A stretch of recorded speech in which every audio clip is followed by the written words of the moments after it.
Hola y bienvenidos todos. Today's lesson is Lesson B of Unit A, and today we will be learning the basics. The basics.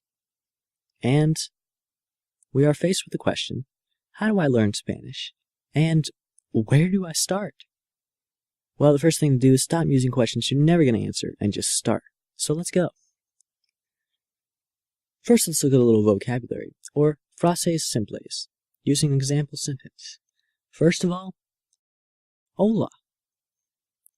Of course, it means hello. You may think that's a little too basic, but you gotta start somewhere, right? Moving further on into the hypothetical conversation, let's learn how are you? And that would be ¿Cómo estás? And the reply would be estoy, as in I'm, plus how you are. Good is bien. Bad is mal. And fine or okay is así. ¿Cómo estás? Estoy bien. If you want to ask someone the same question back, just say y tú. And that means and you. If you didn't know already, gracias is thank you. It reminds me of gracious, so it should be easy to remember because gracious has to do with thanks. Finally, to end off this very self-centered conversation, say mucho gusto, which means nice to meet you. Let's put it all together now. First, I'll say it to myself, and then we'll try with you. Hola. Hola. ¿Cómo estás? Estoy bien. ¿Y tú? Estoy así. Gracias. Mucho gusto. Your turn. Hola. ¿Cómo estás? Estoy bien. Mucho gusto.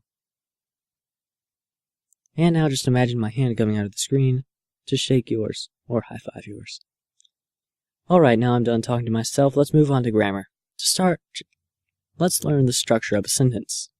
We're going to use Lego blocks for this to understand it the best. First, we need an example. Let's do I want a pineapple. Yo quiero una piña. It's the exact same order.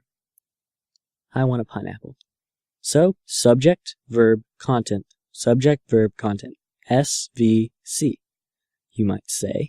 You could remember it as Society of Vacuum Cleaners, or Stingy Viral Cats.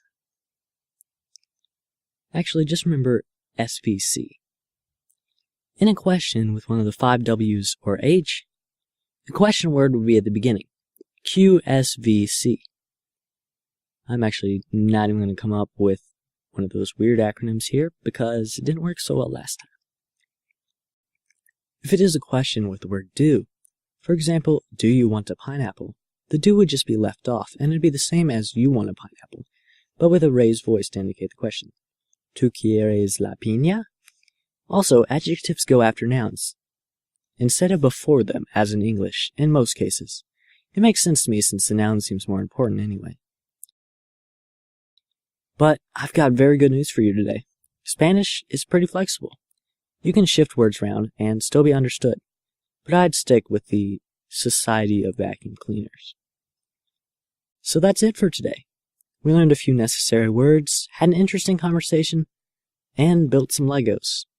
All very important skills. Remember, dicuir algo sprache es abrir o porta. Gracias y adiós.